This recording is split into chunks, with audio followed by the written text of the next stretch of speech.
Hello, my name is Arlena Delrio de Victorious, Chief Agent Provocateur Officer of RioTrax.com. My story today is about the National Rifle Association, or N.R.A., Russia, religion, and misogyny, woven with an alleged Russian money launderer. The National Rifle Association is an anti-free press, anti-First Amendment, anti-women, and a pro-Russian organization. The National Rifle Association released a video advertisement on its Facebook page, which writer for thinkprogress.org, Aaron Rupar, summarizes, stops short of a call for violence on people who are opposed to Donald J. Trump. The video, presented by N.R.A. TV, implores deplorables to fight this violence of lies with a clenched fist of truth. After great public outcry over the video, the N.R.A. followed up with another video that tells the lying media and the violent left that it will never apologize for warning America about chaos creators who want to impose their will upon us through their violence and lies, and we stand firm with a clenched fist of truth while they wilt with an open mouth of lies. The N.R.A.'s videos are an assault on the free press and the First Amendment, and greatly exaggerates the so-called left's potential for violence. During the presidential campaign, Democrats and liberal activists alike denounced violent acts as aberrations out of step with largely peaceful anti-Trump demonstrations. The women's marches, which took place across the United States to protest Donald Trump's inaugurations, may have been the largest and most peaceful day of protest in United States history. The women's marches against Trump were held across the country on January 21st, 2017, one day after Donald J. Trump took office. Between 3.3 million and 4.6 million protesters held marches across the United States, yet no arrests were reported at the largest protests across the nation in Los Angeles, Washington, D.C., New York, Chicago, or Seattle. The N.R.A. videos are a threat to and a dog whistle to violence against anti-Trumpers, many of whom are women. Pro-Trump rallies, on the other hand, have a history of attracting violence. Violence trailed President Trump's rallies all during his own 2016 campaign. At times, violence was encouraged by the then-candidate's own rhetoric. Last March, pro-Trump rallies, which were originally organized to celebrate an anticipated repeal of the American Care Act, but when the House canceled its vote on the repeal legislation, the rallies went ahead anyway. The pro-Trump rallies, attracted bad actors on both sides. Fights broke out between Trump supporters and anti-Trump protesters. Members of the anti-fascist group known as the Black Bloc, who don masks and wear black, showed up at some of the pro-Trump rallies. Some who showed up to support Trump also wore black masks, notably at a rally in Salem led by the anti-government organizations such as the militia-oriented Three Percenters.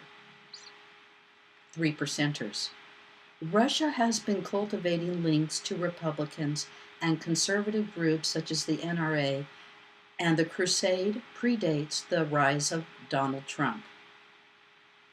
The Russians and conservative groups bond on issues such as Christianity and guns.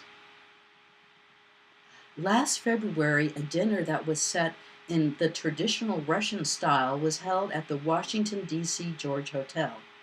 Conservative activists and Rockefeller scion George O'Neill Jr. hosted the gathering. The dinner was part of the festivities surrounding the National Prayer Breakfast, which is an annual event run by evangelicals. A delegation of Russians attended the National Prayer Breakfast. The group of 16 included Kremlin advisors, university professors, and the mayor of an eastern Russian city. Also present at the dinner were Representative Dana Rohrabacher of California, Representative Dana Rohrabacher of California, excuse my pronunciation, as well as Deputy Russian Central Banker and former Russian Senator Alexander Torshin and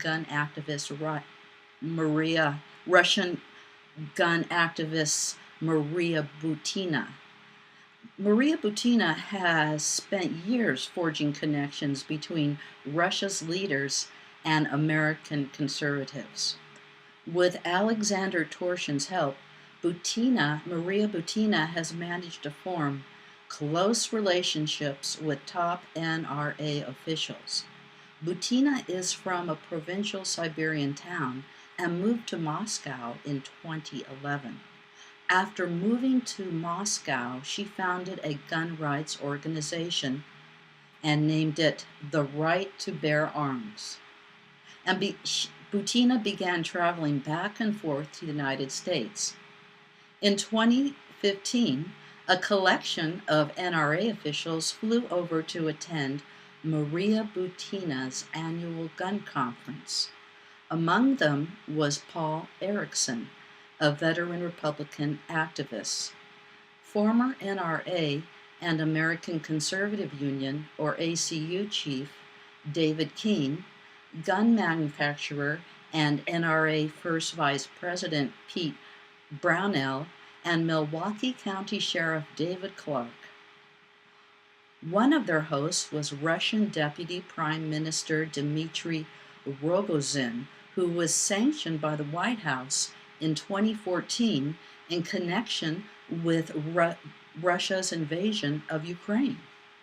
According to a disclosure filed by Sheriff Clark, Maria Butina's organization spent $6,000 for the sheriff's meals, lodging, transportation, and other incidentals. Butina's relationship to the Republican Party goes beyond gun rights and into influencing politics. It may take the election of a Republican to the White House in 2016 to improve relations between the Russian Federation and the United States, Butina wrote in the summer of 2015 in The National Interest, which is a magazine published by the Center for the National Interest. The Center for the National Interest, the Washington think tank, hosted a foreign policy speech for candidate Trump in 2016, where Trump was introduced to Russian Ambassador Sergei Kalinsyak. In April 2015, Maria Butina and Alexander Torshin traveled to the United States to attend two separate campaign events for both Wisconsin Governor Scott Walker, who was then viewed as a leading contender for the GOP nomination, and Donald J. Trump.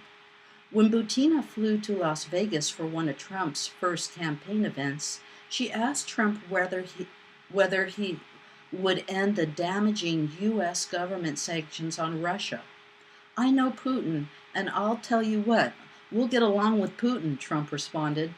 "I don't think you'd need the sanctions." Alexander Torshin is said to be Maria Butina's mentor. Torshin, who according to Bloomberg News, has been accused by Spanish investigators of directing a money laundering operation for a Moscow syndicate. Torshin has denied any wrongdoing. Torshin claims to have met President Trump's son, Donald Trump Jr., at a 2016 N.R.A. convention held in Louisville, Tennessee, which should raise alarm bells per a White House official. Alexander Torshin, a former senator in Vladimir Putin's Russian party, directed dirty money flows for mobsters in Moscow before he was named as deputy head of the Russian Central Bank last year, according to investigators in Spain. Investigators determined that Alexander Torshin instructed members of the Moscow-based Tagasaya crime syndicate, that's Taganskaya, excuse my pronunciation, crime syndicate, on how to launder ill-gotten gains through banks and properties in Spain while he was a deputy speaker of the upper house of parliament. Russia has a history of and continues to try to influence United States politics. The Kremlin has traditionally courted the left and still reaches out to the left. Green Party presidential candidate Jill Stein was seated at Vladimir Putin's table at the 2015 banquet in Moscow for the state-sponsored propaganda outlet Russia Today. And Russia Today also hired former MSNBC anchor Ed Schultz, who has a liberal fan base. But over the past 5 years, Russia has also been fostering a growing affinity on the right. According to a February Gallup poll, nearly 1/3 of Republicans now say they have a favorable impression of Putin, up from 12% 2 years ago, and far higher than Putin's ratings among Democrats. The Kremlin's program has reached out to the National Rifle Association and the Republican Party. In May of 2016, the N.R.A. endorsed Donald J. Trump for president. During his campaign, Trump stated that Hillary Clinton wanted to take away people's guns and promised to eliminate gun-free zones, which exist at some schools and at military bases. In February of 2017, the N.R.A. declared itself the counter-resistance and vowed to defend Donald Trump from the forces who conspired against his candidacy. The N.R.A. produced a video advertisement that begins with an ominous score and apocalyptic imagery, including shots of angry protesters, as well as a video footage of a random fire captured by, wait for it, captured by the Kremlin-sponsored television network Russia Today.